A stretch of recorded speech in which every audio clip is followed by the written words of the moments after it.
Joey Chestnut breaks a world record for eating popcorn at Victory Field here in downtown Indianapolis. Good evening, it's 10 o'clock. I'm Scott Swan. Thanks so much for joining us. We'll get to Angela's forecast in a moment. You're going to want to see the temps for the rest of the week as temperatures continue to climb. And wait until you see when the 90s return. That's all to come here in just a few minutes. Let us know where you're watching tonight, and we'll give you a shout out over the next few minutes. We do want to start with our big story tonight as we continue to look at this horrible crash that took place early Sunday morning at Indiana State University. These football players, 5 total students in a car, and today we learned more information about what happened early Sunday night. We looked at the police report today, and according to the police report, one of the survivors said the students were heading back from a house party at IU in Bloomington. All had been drinking, according to the survivor. One of the survivors said the car was going 90 miles per hour. The car went off the road, hit a tree, and caught fire. The police report also said there was heavy rain, thunderstorms, and 3 to 4 inches of standing water at the time of the crash. Today, our John Duran talked with the parents of one of the students who survived. When you get that call, what is going through your mind? I got so shaky and dropping things. My heart started hurting, and it's just like, Lord have mercy, what is this? And once I was able to be here, to lay eyes on him and to see him, it calmed me down a little bit. Amarion Dixon is still in his first few days of recovery. He's awake, he's alert, he's emotional, he's talking. He's in a lot of pain still, but he's here. Which is everything his parents, Lakeisha and Omar, could ask for after their son was involved in a crash that claimed 3 lives and left Amarion in critical condition early Sunday morning. 2 broken legs and his arm is broke. His left arm, 2 broken feet, a laceration above his eyes, laceration under his eyes. He's pretty banged up, but he's still here. He's still fighting. Strong, and he's strong, and he's ready to get out of the bed right now. Helping lift him up are family, friends, and even strangers. My heart is overjoyed. Hundreds of people raising over $10,000 through a GoFundMe page created Monday afternoon. I've never seen that before. I've never had to even do anything like that ever before. But to know that so many people are concerned and they care, that's amazing. I just feel so blessed. A glimmer of positivity during a tragic time. Very emotional right now. Yeah. A lot of questions he want to be answered that we don't think is the right time for it to be answered. But our spirits has been strong. We've been having a lot of love and support, so we've been holding on.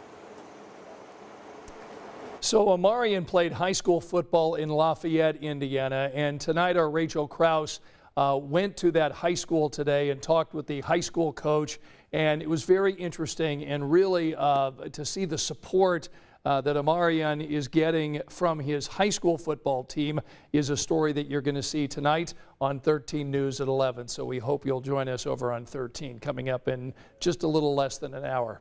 All right, let's talk about the weather. Bring Angela back in, and another beautiful day, my friend. It wasn't all that humid today. It was mild again. You think of August in central Indiana, you think sticky. And for sure. Hasn't been the case really the last couple of weeks. Sunshine temperatures were 80 to 85 today. We're going to be a couple of degrees warmer as we start a gradual warming trend, but humidity still on the low side tomorrow, so that muggy meter in the comfortable range. 64 at 8 a.m., 75 at noon. Highs tomorrow in the mid-80s. Middle and upper 80s is what we're forecasting on Thursday. Kind of all depends on how much cloud cover we get in here thanks to a weak disturbance that will bring us a stray storm chance on Friday and Saturday. But come Sunday and Monday, we have 90 in the forecast. So the temperatures will climb, that thermometer will climb, the muggy meter will climb, especially toward the end of the 7-day. So take advantage. The next couple of days look really spectacular. Yeah, for sure. I have a lot of people joining us tonight along our social media platforms tonight, including Laura, who's joining us tonight. Teresa says, great day. Was able to open up the windows for a while. So nice. Teresa, that was what a lot of us were doing. Barb says, beautiful day. Rachel says, glad I mowed today. Yes. So Rachel got in some lawn work, which is good. Glenn joining us today. Renita saying it was a nice day. And we've got a lot of friends who are thinking and praying for the Indiana State injured players and the families of those who died. So thank you so much for the kind words that we're hearing tonight on social media. All right, you like popcorn? I like popcorn, especially if I'm watching a movie. Okay, Yeah. and how much popcorn in one sitting could you eat?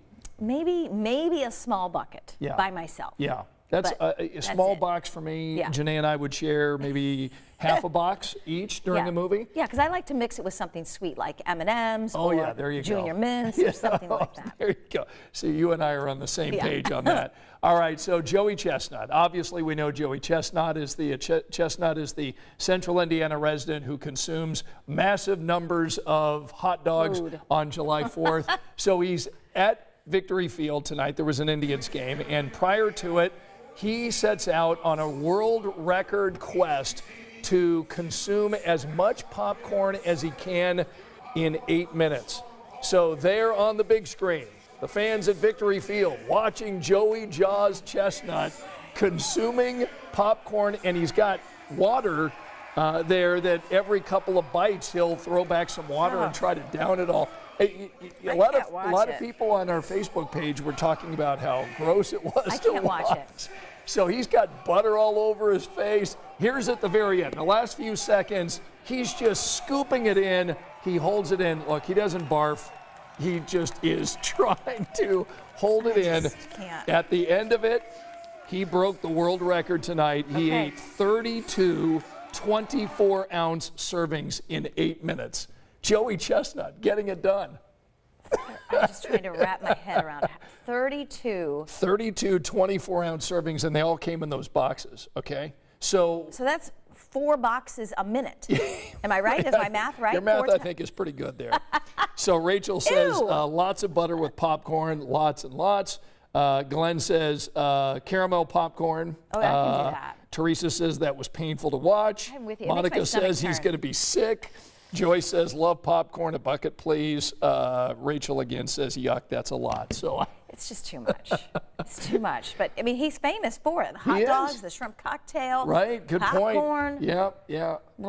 We had Joey in years ago in for a noon show, and Kelly Green. Oh yes, she Kelly tried Green, to beat him. right, and Naomi Pescovitz, Yep. former anchor. They all competed against Yeah, I know. Joey with the St. Elmo shrimp, and the ladies did a good job. The ladies, inhaled the shrimp, but Joey, nobody's going to beat him really in No. consuming anything. And if you've ever had St. Elmo's cocktail Oh, the sauce, cocktail on- sauce. that is not something you inhale. It's mind blown. Mind blowing, and you enjoy it. You're You take your right. time. It's woof. All right, so those are some of the stories we're going to be covering for you tonight in about 50 minutes over on 13. Final check of the weather. Looks great tomorrow. Lots of sunshine. 60s to start, close to 80 lunchtime, mid 80s for highs. All right, grab your popcorn. Hope you'll join us tonight at 11 over on 13. Good night.